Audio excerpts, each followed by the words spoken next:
as far as our program, we're moving to the next part of this, and it's my pleasure to present Ronna Brown, President of Philanthropy New York.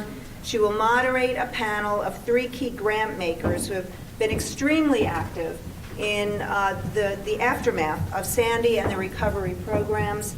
Lessons from Sandy. Thank so, you. Ronna. Thank you.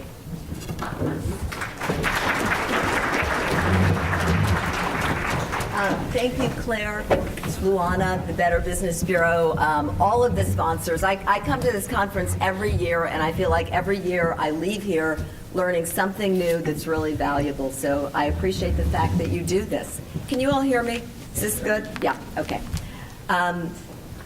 It's been just about 4 months since Sandy. And in the arc of disaster recovery, for people who study things like disasters, that's nothing, right? That's like a nanosecond in the recovery timeline. And in fact, the RAND Corporation did a study in 2010 about Katrina, where they said it was going to take 11 and a half years for that area of the country to fully recover and rebuild. On the other hand, if you live or work in an area impacted by Sandy, these 4 months have been a lifetime. If your home has been damaged or you're not living there, your office, your community, we know it has just felt endless.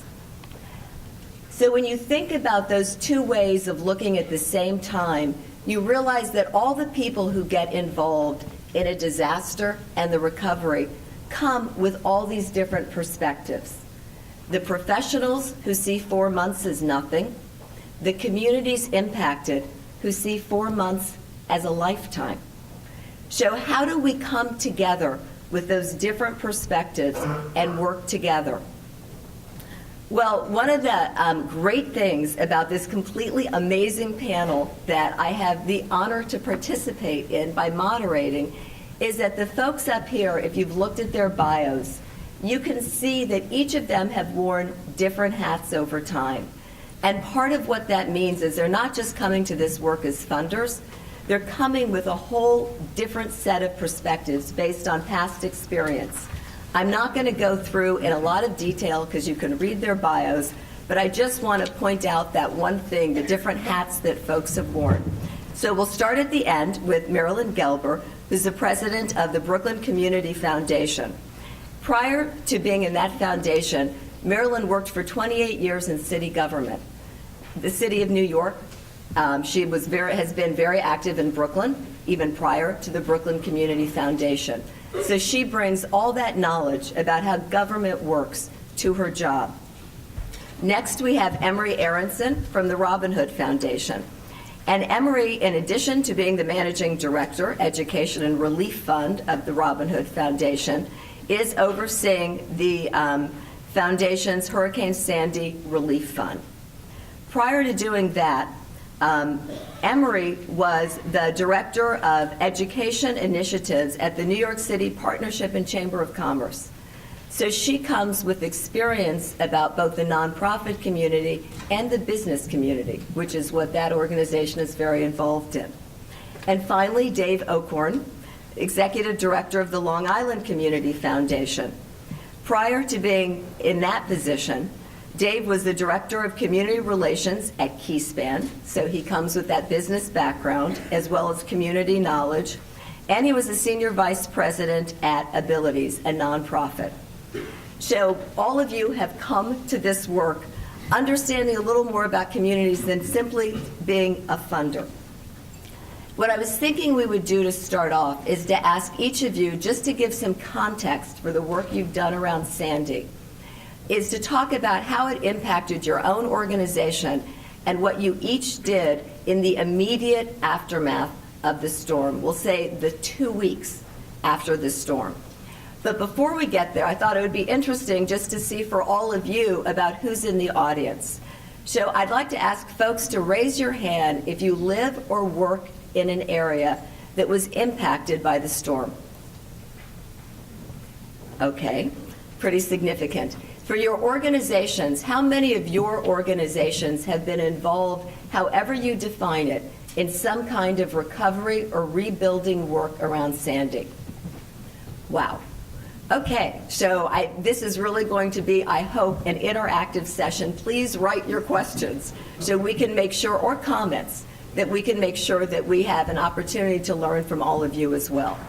So with that, Marilyn, if I can start with you, talk a little bit about what happened immediately after Sandy. Good morning, Ronna, and it's terrific to be here. What happened in the immediate aftermath of Sandy, I mean, you talked about my background in city government, and in some ways, our reaction is framed a little bit in that. We're a place-based foundation for Brooklyn, and we're not first responders. You know, the notion of foundations as first responders is one that's stretching it a little bit. On the other hand, as a foundation, if you wear a mantle of leadership in your community, then you have to react quickly. In the immediate aftermath, our offices are in Dumbo in Brooklyn, flooded out. We had no power, no ability to get to our offices, but the staff was able to communicate by phone quickly. We reached out quickly. People got on their bicycles and went out to neighborhoods to see what was going on. And it was pretty clear to us that if we weren't first responders, we did have to be there and be there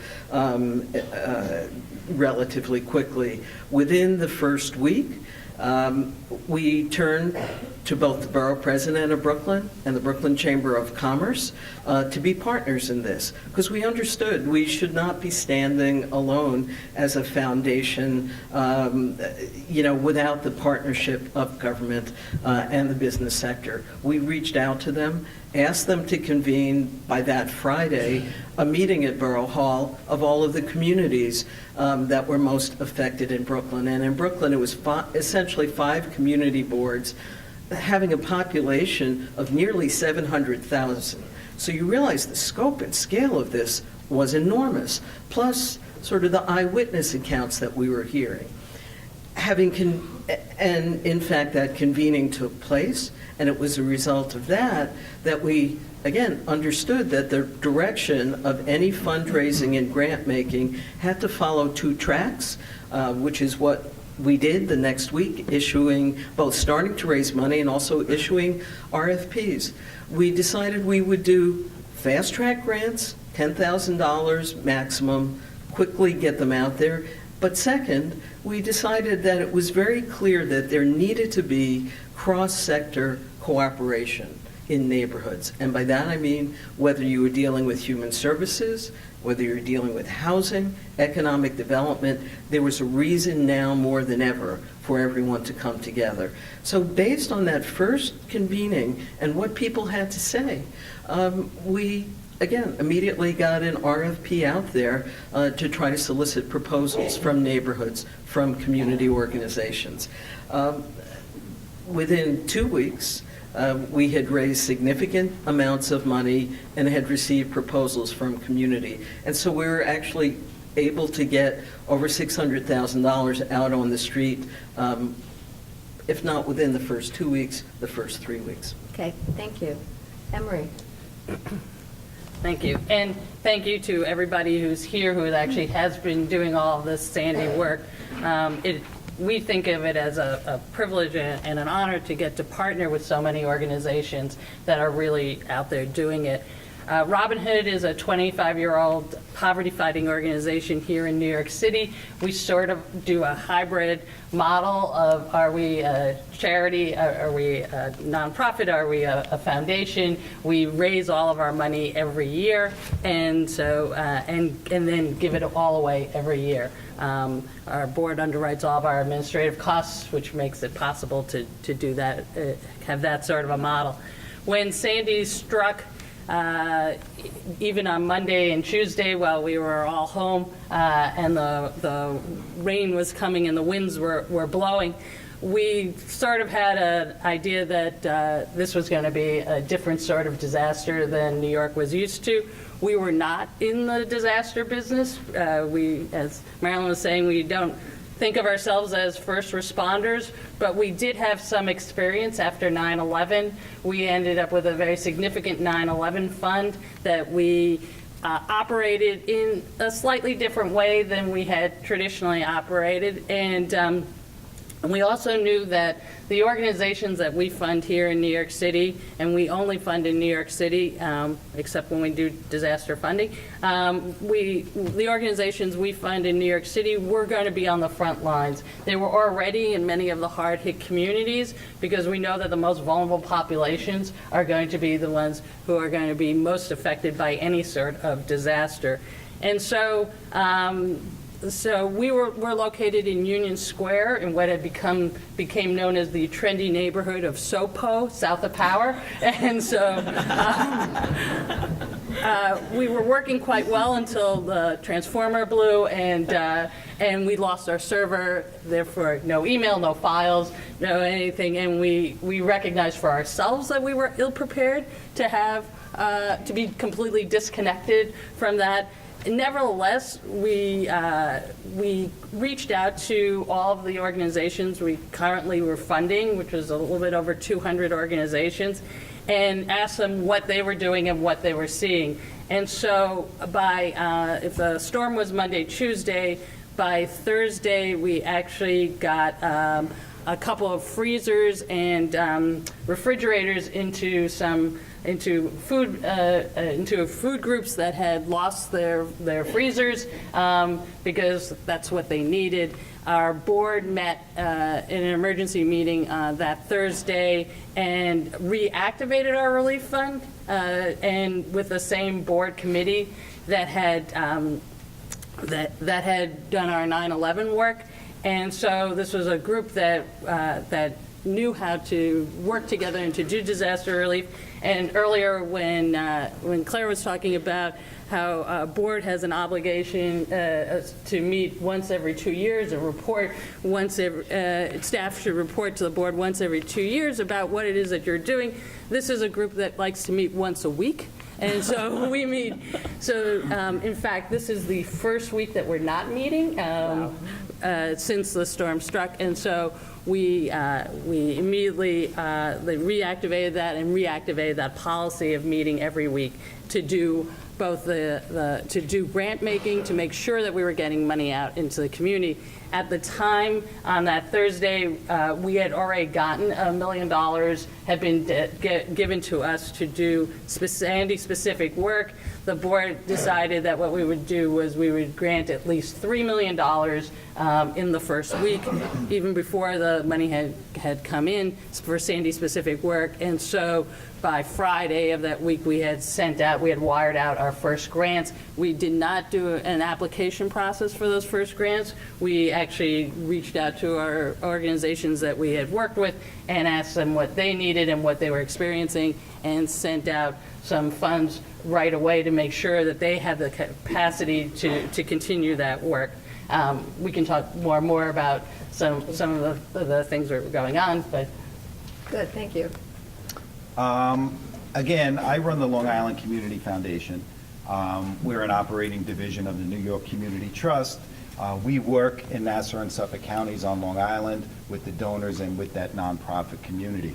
It was one of the hardest hit regions in the region, though we don't get much media attention on it. 90% of our residents were left without electricity, and most of them for a period of at least 2 weeks. That's over 1.1 million residential and businesses without power for over 2 weeks.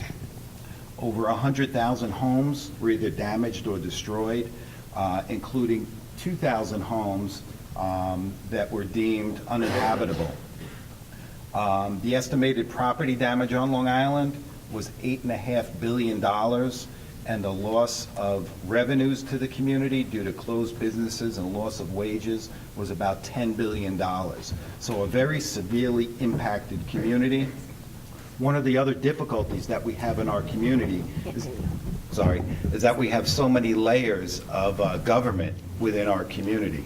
We have 2 counties, we have 13 towns, we have 2 cities, and we have 96 villages, none of which typically work together to resolve issues.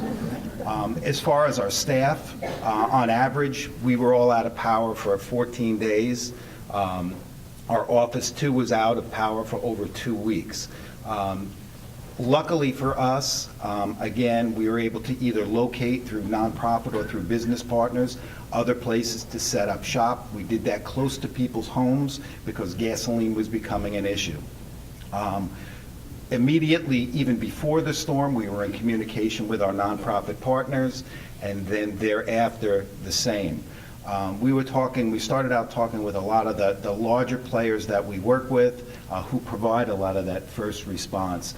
So the food banks, some of the homeless shelters, and other organizations.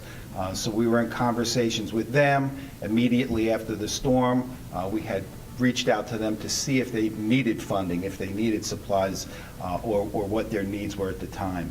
What we were told at that point in time from the larger organizations was, no, they were fine. They were actually receiving a lot of support from across the country. So you guys, if you can't hear, please don't be shy. Yeah, let me know. Like wave or something in the back, all right? So immediately after the storm, that Wednesday, what we had done is my staff actually went out to some of the hardest hit communities to identify what was going on, to collect some data. Again, having so many different municipalities and no one single source of data, very hard to get an estimate or an understanding of what was going on within our community. Little bits and pieces here, not much media. Nobody had power, so you couldn't even get stuff from, the major networks. So our staff went out. We collected a lot of that information. Soon thereafter, that Thursday, we actually hosted a meeting with a lot of the nonprofit funders. So it was the foundations, the businesses, and some private philanthropists to share what we had learned and to get information on what they had learned and see how we could work together and not duplicate efforts as we started to, help to try to respond to what had gone on within our community. We did make a number of small grants, about 6 grants, all under $10,000 within a few weeks after the storm. And that was really to a lot of small grassroots nonprofit organizations that were on the front lines that had no resources to really respond. So we tried to throw some emergency aid money out right from the beginning. We did that. And then more recently, we just did a bunch of grants to umbrella organizations that are providing volunteer support, that are providing legal services, and other things that are needed in the community. Our game plan all along was to try to shore up a few small holes where we could, but we knew this is going to be a long-term recovery effort, and we're kind of in this for the long term. Thank you. So now we're going to start digging in some of those stories that we've heard. And one of our goals for this panel is that everybody gets some practical advice about what you should do as a nonprofit leader in the event of the unexpected disaster. And I'd have to say the very first lesson that I pull out from what folks just said is actually what I just said: don't be shy. To the degree that you have long-term relationships with funders, if you don't hear from them in the hours and days after a disaster when you need something, you should be picking up the phone or however you can communicate based on the disaster, and reaching out to them, because they may be actively engaged in trying to find you. So don't make it hard. If you know who you can call, then you should be calling them too. So now I'm going to ask all of you to sort of, as a group, say what are the characteristics, if you can, or whatever word you want to use, for the nonprofits that you reached out to early on and that you started working with and are still working with and feel like they are critical partners in the recovery rebuilding process. What are their characteristics whether it's, they're different, like they are embedded in the community. And you can do this, from my point of view, sort of as a group. You don't have to go one at a time. So, Well, then let me jump in. I mean, okay. What was most important, in a sense, was a generosity of spirit, a willingness to go beyond what is normally done, to come together. Again, I mentioned before this notion of funding community collaboratives across sectors, how that began to emerge based on the reaction of a number of nonprofits who clearly, just as we understood we couldn't do this on our own, they understood that they were not able to serve their community on their own, while they as an organization had a great deal of merit. The fact is, we were all in this together, and that in terms of the partnership with nonprofits in these neighborhoods, it's now deeper and richer than it ever was. And again, as organizations were pushed beyond what they normally do in order, to be a part of recovery, it also changed our attitude towards evaluating the nonprofits as a sector in a neighborhood and the role that they could play. So I don't know, as a group, we should all talk about what we saw. I'd agree. I mean, collaboration, those groups that were collaborating, those are the groups that we're kind of drawn to. Major part of what we do is trying to bring people together. So seeing groups that were doing the same, very important to us. As my colleagues were saying, it's also those who extended beyond what it is they were doing, but still were actually doing what they knew how to do. So it was that you were extending with a basis for, you may not be in the place that you normally work, and so you took your mobile food truck to a different community, or you knew how to work in your community. I mean, I think about the Harlem, Jeff Kennedy and the Harlem Children's Zone, where they took their staff out to the Rockaways to canvass that community, because they knew about canvassing a community, but the need was in the Rockaways, and it wasn't as much in Harlem. And there was also this, as we're talking about collaboration, it was we extended the borders of where we were going to fund, and so we did we have been funding on Long Island, we've been funding in New Jersey, and how we learned about those communities is actually by talking to the providers out there and by talking to the foundations out there. And one of the things that's interesting and that we've always known is that organizations or the community partners that we have always actually know who else is doing the really good work. And so asking them who else is out there and doing that work, who do you see? And then the third piece, the piece that you've been talking about, is the boots on the ground. The way to do it is you walk around the neighborhood and you see what's happening, and just, where's the line? Where are the people lined up to get services? That's where you need to go. It is really complex in so many ways. I mean, a number of the communities that suffered most damage have high concentrations of public housing and subsidized housing. And there was a real difference in those communities, and had a conversation actually with the chairman of NYCHA last week about this and why some neighborhoods reacted more strongly than others. And a lot has to do with this infrastructure, the social infrastructure that exists or doesn't exist in some of our poorest communities. And again, the lesson for both funders and nonprofits is to pay attention to public housing, pay attention to things that you can do to strengthen public housing communities, particularly, again, in a place like Brooklyn, there are no settlement houses. Interesting that we have the most public housing of any borough in the city, but no settlement houses. So that infrastructure didn't exist in a formal way.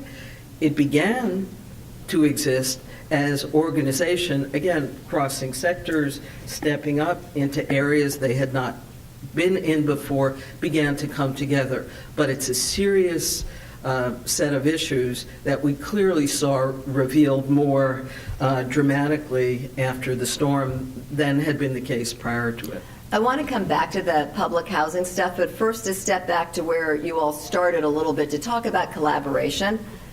We have 4 questions, all really asking you the same thing in different ways, which is go a little deeper in who is collaborating with who is responsible for sort of supporting and encouraging and leading collaboration. And of course, answers are different based on what your role is in your community. But if you could all just talk a little more about getting a little more into the meat around the collaborations that you see you were supporting or funding. Well, the collaboration, I think, is everyone's responsibility. It's government, it's the nonprofit sector, and it is the business sector. And I think, to be successful, they all have to work together.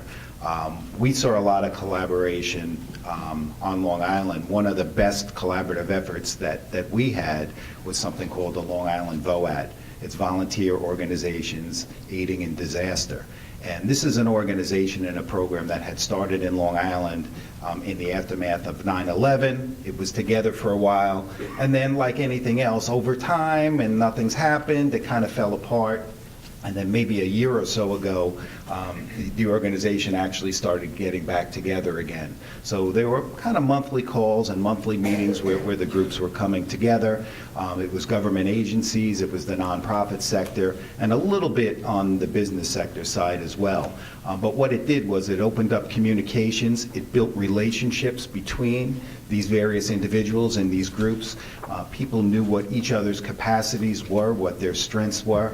And then when we got into this emergency situation, even the Friday before the storm hit, they actually started a daily call. So it was 1 o'clock, here's the conference call number, here's the PIN number, call in every day. And that went on for weeks, actually months, after the event itself. So bringing all of those partners together, I think everyone needs to be a part of it. Luckily for us, the Health and Welfare Council on Long Island took a major leadership role in doing that, so it kept convening, bringing people together. When we had resources coming in, even through the government, they said Sears is going to donate 2,500 blankets. What can we do with those blankets? Right into the VOAD, we got them shipped to a warehouse. One of the issues that we started seeing immediately was people were sending clothes and supplies and everything to the devastated areas. They didn't have room to move around themselves, and now they're getting flooded with all these supplies. Through the VOAD, we were able to truck the stuff. We were able to get a warehouse off-site so that we could ship it there and then bring supplies in as needed. So the collaborative effort really has to be, part and parcel for everyone. So we are getting flooded with questions, which is completely fabulous, so don't stop. But I want to sort of switch for a second, even though I know we could keep talking about this for our entire time, but we're going to stop for a second. I want to ask you the reverse, which is, are there grantees that you normally work with that you had an expectation were going to really rise to the occasion and participate in some part of this process? Obviously, we don't want names, that you have been very disappointed in. And again, so what did you see with those that did not work well? Or, whatever it was that was not going the way that at the moment you expected it to kind of function? You can see how they all want to answer this one, right? You want to start? I mean, there were something like 48,000 people in New York City who were not stably housed on October 27th, 2 days before the storm. 20,000 of them were children. And so there were huge problems. We know that the city, and that's why we fund and work and we talk about ourselves as poverty fighting, and we work around vulnerable populations. I think that the existing grantees, our core grantees who may not have responded as strongly, really it's not that they were not responding strongly to Sandy, is that they stuck to what their knitting was, and that they were working with the the children in their schools in the Bronx, or they were working in a community that was not as hard hit, and you want them to be doing that. And you want only groups that have the capacity to extend.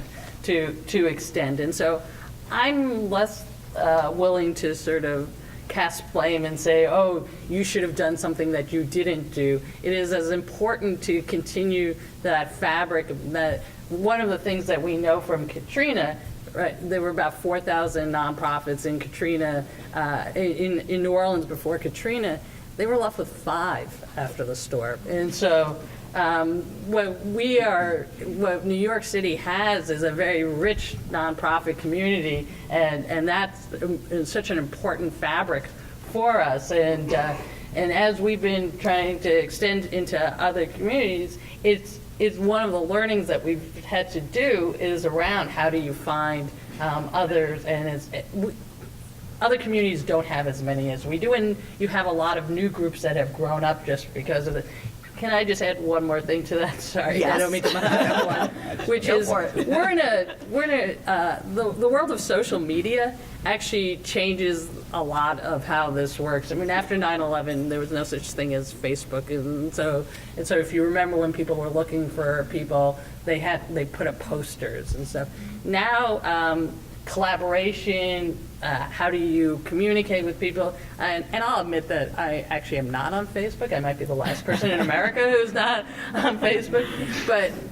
But this is a way to collaborate. This is a way to find out what's going on. This is a way to see who's out in the community, because people are going to be very vocal and very easily to tell you. And so it's also about the way we communicate, and Mr. Lillian was talking about transparency, and so the first thing that we did was put all of our grants up on our website, let people know, and so as soon as it happens, as soon as we make a grant, it goes up on our website. This is not a secret, and so people know how to approach and how to communicate. Yeah, there were several organizations that I felt within our service territory that really didn't amount to everything that I thought they would be during an emergency event. And, as now we've had a little time to go back and work with them and speak to them and find out what was going on, the issue was they hadn't dusted off an emergency response plan. They didn't have an emergency response plan. So they were struggling just to even communicate within their organization and try to pull things together. And now when you're in such a massive state of devastation, it was extremely difficult for them to do that. So some of those groups who were unprepared, didn't have those plans, hadn't practiced them, didn't have people's cell phone numbers and other organizations' cell phone numbers and email contacts. Losing power now if you can't get to your office, or you have everything on electronic file in your office, what do you do? So that's what I saw as one of the major issues for a few of those organizations that just didn't step up to the plate. If I could pick up on sort of 2 points here. On communication, some of the communities that were affected are not communities that we typically do a lot of grant making in. I spoke about public housing, but the fact is there were more middle-class parts of the borough that were affected, not areas where typically the community foundation has targeted its funding. And so we didn't have regular communication there. So how did we find out what was going on? It's fascinating. Began to get some of our board members picked up tweets. For example, I remember one from Aronson Beach where a woman was desperate. She was there in the dark, cold, little kids, and she said, nobody's out here helping us. What can I do? Where can I get help? Well, our board member picked up that tweet, sent it to me, and in fact, the woman had included her phone number. I picked up the phone and called, and so started a relationship out in Aronson Beach, which has led to some very active and robust grant making with people we didn't know before. I wasn't disappointed in the performance or the response of nonprofits because this affected such large parts of the borough. We had churches in Bed-Stuy raising money for the relief fund. We had again, people from very different parts, people from the Brownsville Partnership coming out, working in other communities. By and large, I was not disappointed in the response. Again, city government was different. NYCHA's become a kind of a punching bag, and I don't want to add to that. But what's really clear is that it's important to know your community, to have good information, because the absence of good communication and good data was really a struggle over those first weeks. So everything you can do to reach out, and as Ronna said, call us if you're not hearing from us. You should do that, because the one thing the foundations, to me, your strength is you have money, you have resources. And how you deploy those resources, how you do that effectively, that's the key. So we were able, again, to be a vehicle for people who wanted to give to Brooklyn, who maybe didn't want to give to the Red Cross or the Mayor's Fund. How do you focus that locally? And so that was another service that we performed in a way, just to be there and to be able to be a place where if you cared about this, if you cared about Brooklyn, you knew if you put money into the community foundation, we would then deploy it back in the community. So I actually want to pick up on a word you just used, which is effectiveness, because we have a whole bunch of folks who want to ask you, how are you evaluating the money that you have put out the door?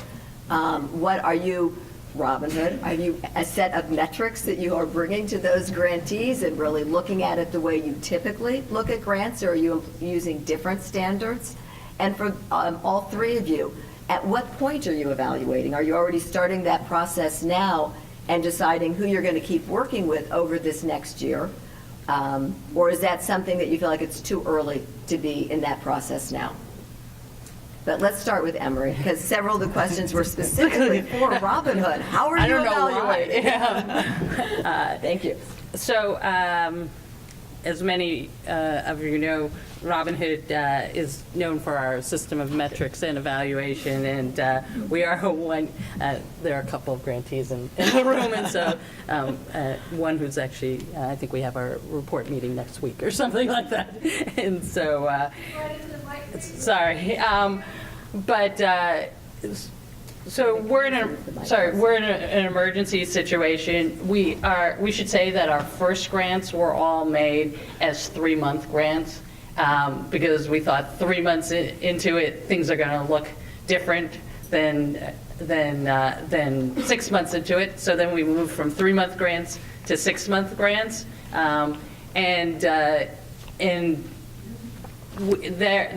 it's not so much about can you put an overlay of a serious metrics? Can you calculate a benefit costs on what we're doing? This is about, did you get food to people? Are people sleeping in a place that's warm and dry? Is the mattress actually a fresh mattress, or are you sleeping on a wet mattress? And very, very basic questions like that. We made the application process, we completely streamlined the application process, so that's about 5 questions, and then we followed up on every application that we got, besides proactively looking for organizations. And the reporting back, there is reporting back. We're very careful about that. We often release money in installments rather than as one chunk, and to make sure that organizations are able to do what it is that they think that they're able to do. And so we try not to be onerous. We try to take that responsibility on ourselves, and so that we will go out and help do it. But there's obviously needs to be some accountability in terms of, are you doing what it is that you had said you were going to do? I mean, one of the things that we actively, of the many things we actively think about is we raised money in a very public way. We had a rather large concert on December 12th, and so just sort of for a time frame, up in between the time the storm hit and December 12th, we had raised about $15 million, all of which we had given away by then. And so the Attorney General's first request was due December 11th. So that's why I'm quite clear about those numbers. So then on December 12th, we raised another $51 million. So call it an entire pool of $67.5 million, because more has come in since then, of which we've given away about 75%. And with a goal of giving away that money, the money that was raised at the concert, by the end of March. And the reason to do that so rapidly is because when donors gave us money for that, and that's half of the question is about how do we hold organizations accountable, but half of the question is really about donor intent. And so when donors gave us money in December, they didn't give it to us for us to hold it for a year or 2 years. They gave it to us because they saw that people were cold and hungry, and we know that people still are. People often ask me, what is it that keeps you up at night? And so there are two things that keep me up at night. One is that I've been in too many houses where children are walking around in snowsuits during the day because there's no heat. And the other is that we've gotten, I think about a donation we got from a 9-year-old named Sam Chasen from Colorado, who wrote that he was sending us his allowance because he wanted to help somebody, and he put $1 in the letter. And so when children give us money, when people on fixed incomes give us money, when seniors give us money, I mean, we have such a responsibility to do right by all of those people, and to put it fast and actively so that somebody is going to be warm tonight because of it. So as David said, we're in it for the long term. We did ask everyone who got a grant in the first round to get back to us in a month. Give us a report, both numbers and anecdotal information on what they had done. Everything from renting a forklift to be able to handle emergency supplies. This was the Gospel Assembly Church in Coney Island. Our evaluation of the work, it's both about the numbers but also about the stories.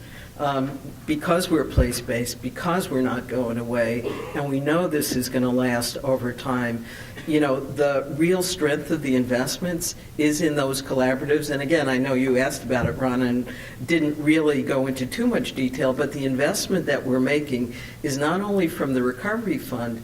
Outside of the Recovery Fund, we decided to invest some assets from the foundation into hiring some folks to help us work with the collaboratives. It's a good idea, it's a good concept, but in reality, how's it going to work over time? And so we've actually put a staff member now, a consultant on to help communities strengthen those collaboratives. We've also now instituted a once-a-month meeting to bring together all of the neighborhood collaboratives, along with people who could provide information for them, whether that be from, Rebuilding Together, or some of the organizations that are going to be most involved in the physical rebuilding. The foundation also has responsibility, it seems to me, to be a convener of those organizations, not just put the money out there and feel good that we've made a grant. We got to work with people over time, because this isn't easy. This is complex, and it's going to take time. So, we want evaluations, but part of it is just helping to tell the story of what's happening in your neighborhood. Yeah, just really quickly, as a community foundation, we're stewards of other people's money, so evaluation and us reporting back to our donors is extremely important. With all the first grants that we made, again, we did it really quick. We were out in the field, we saw who was doing what the needs were. We didn't even have them apply. We made a grant.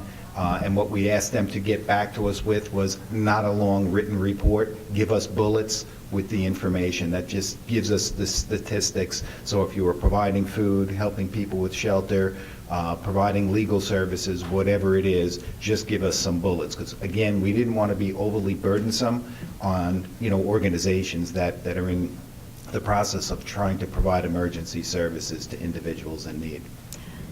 We have about 10 minutes left, so I'm going to start now with an apology to everyone whose question we don't get to right now. I am sorry about that. I'm trying to group them together. I was ignoring the first couple of questions that kept saying, do funders ever collaborate? You all want us to collaborate? What about funders? But now that I have gotten that 5 times, I feel that we should answer that question. So do funders collaborate? And Yes. for each of you, are you actually engaged right now in working, or have you been in the last couple of months, in working really in partnership with other funders? On Long Island, we are. We had started up a funders collaborative that continues through today. Again, it started with those initial conversations with the local businesses that have a philanthropic arm, the foundations and others, and some private philanthropists that we're dealing with. So we're looking again at the long-term, recovery for our community. So we're waiting to see, what has not been funded, where are those needs, and we're starting to develop strategies now. The next kind of agenda item for our collaborative is actually going to be going out, and we're going to start interviewing the nonprofit organizations. What we're looking to do is to build the capacity and the strength of that nonprofit sector, to build that safety net, to make sure that the next time a storm comes, maybe it's more communication information that they need, or maybe it's some kind of database or system. We're going to go out, speak to them, identify what those needs are, and then as a collaborative, we're going to look to fund those types of things. But even from early on, we had conversations with Robin Hood. We had conversations with others. They were sharing the information that they were seeing on the ground, and we were doing the same, sharing that information. Even through Philanthropy New York, there was a number of phone calls where information was being shared. Even notes and minutes from our meetings were being sent in so that everyone could look to see what was going on. Again, the more information we have, the better and more responsive we can be with our grants. So only if you have something to add to that, please do, because now we have a lot of questions. I want to get in as many as we can. So shoot. Well, actually, I want to add my thanks to Philanthropy New York for There's time for that, so go for it. for having that series of phone calls, because it actually did allow a number of foundations to listen in, for example, on the work we were doing. And that resulted in a number of major contributions to the Recovery Fund. But this is an issue that I'm somewhat obsessed about, in how foundations align their funding on a neighborhood or a place-based way. I think it's not perfect. I think this emergency has gotten us to reach out to each other more, but I really think it's one of those lessons for the future that, you ask nonprofits to collaborate, but in fact, there needs to be much more alignment, I believe, in the way foundations fund neighborhoods in New York City, because we keep doing the same studies over and over again, say that neighborhood needs help, that neighborhood. Well, maybe if we work more closely together across sectors to focus on neighborhoods more holistically, the foundation community could be even more effective.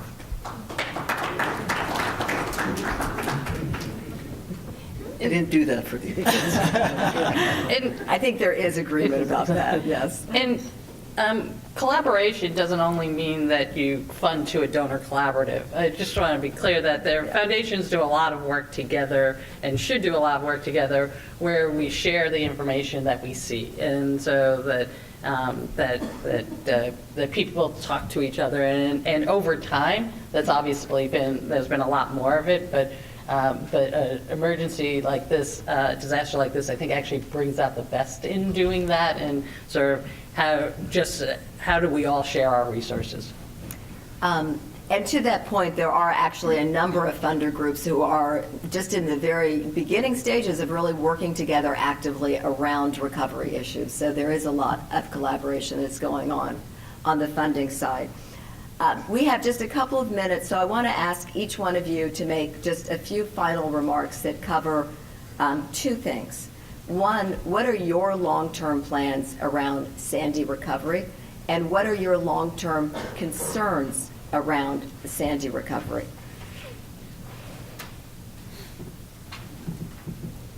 And let's start with David. We'll go this way. All right. Again, all long-term plans, again, as a community foundation, we're in the community, we're there for the long term.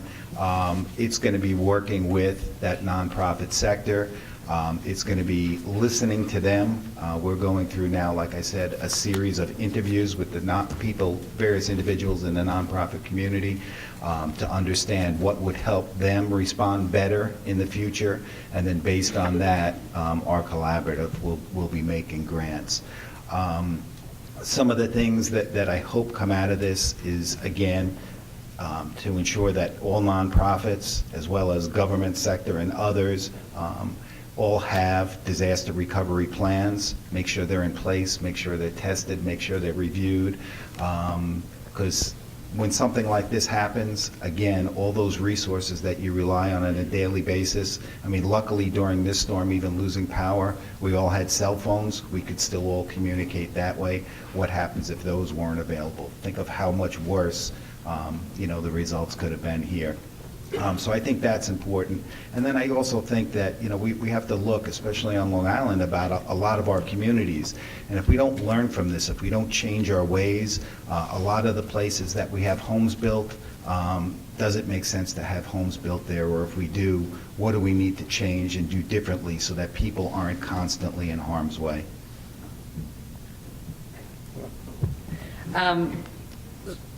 So before we started with a 9/11 fund, and 11 years after 9/11, we were 12 years now, 11 and a half years now, we're still getting a fund 9/11 work. And so while we're still doing some grant making around 9/11. So while I said that our ambition is to fully allocate our dollars by the end of March, we actually expect that some of that money will still come in, and there are obviously going to be huge needs that are going to arise. My biggest concern about everything is that we're going to get hit by another storm before we're actually finished with this one, and that storm is coming pretty soon. How do we prepare for that? How do we cope with that? How do we address and talk about, can people move back to their homes, or are we taking whole communities off the map? We're hoping that some of the funding that we've done already is going to seed other things. What we've done is we've done some work in filling the time gap between when federal funds may flow. And so maybe this has been a little bit of seed money in that. There's really not enough philanthropy to fix everything. No matter how much money we have, there's not even enough government dollars to fix everything. So how do we make sure that people are warm and safe and ready for the next storm? I guess for us, we're going to continue to focus on the 5 community collaboratives that were born as a result of the storm, and we're going to continue to work with them, not only on the immediate issues of rebuilding, but these longer-term issues around what the nature of these communities are going to be. What is rebuilt? What isn't rebuilt? I mean, Dr. Birdsell, just picking up on what he said, he used the word both recoil and recover and rebound. We all recoil when we saw the damage that could be done in a brief period of time and how long it takes to recover from that. And I think there's a lot of lessons learned there. And we need to learn those lessons, both as a funder, as a fundraiser, as a supporter of great nonprofit work. How do we collaborate better with government? Again, from being outside of government now, looking at the number of government resources that exist from the city, from the state, from the federal government, and how do those attach themselves on a local level to produce the results that even with our little bits of money we can see are so important to do. So how do you connect up those big dollars to actual on-the-ground actions. That's something that we're gonna focus on. And then the policy issues that come out of all of this. I briefly touched on public housing. This is going to mean something for public housing communities, both within the path of the storm, but frankly for public housing communities throughout the borough. Whatever lessons we learn about communication, about support in those coastal communities, those lessons need to be brought inland to other communities that also continue to have tremendous needs around public housing. So I think for us, while this was a test, sort of a quick test of who you are, your ability to react, your ability to connect on a local level, in fact, the legacy of this will be for the foundation's work throughout Brooklyn, not only in the coastal communities, but it's also, I think rightly set us on a path to really, if anything, be even more engaged on a local level with neighborhoods, because we can be a bridge between government, between nonprofit. It's a role that foundation should play and that we're attempting to play in our beloved Brooklyn. And that is true for all New York. So, I want to thank the panel. I know there was so much that we didn't have a chance to get to, but we did start to touch the surface and just beginning conversations with each other about what we can take from this disaster and how we make our communities stronger. The word collaboration was heard throughout, and I think all of us, funders, local government, nonprofits, clearly need to be coming together now to collaborate to ensure that our communities get the support from the federal government that we all know we're going to need going forward to really rebuild. So there's much for us to do. My thanks to all of you for sharing some great lessons. And my thanks to Marilyn, Emary, David, and Ronna for putting this panel together. What did you all learn? Hopefully you all picked up a few things in terms of the most basic things, like have that disaster recovery plan, alternate emails, alternate phones. What would you do if the cell phones are gone? Those are the most basic things. Looking at your own systems internally to be sure you have systems in place, IT-wise and everything else, that allows you to get to the level of collaborating and to reach out. Lots to look at, lots to consider, and our next panel will go into a little bit broader perspective. So, number one, if you're leaving, which I hope you're not, make sure you're filling out your evaluation forms and giving them to us. We're going to take a 15-minute break, and when we come back, as they say on the TV shows, Tim McClyman and his panel to take that broader view, and thank you very much. Thank you, guys.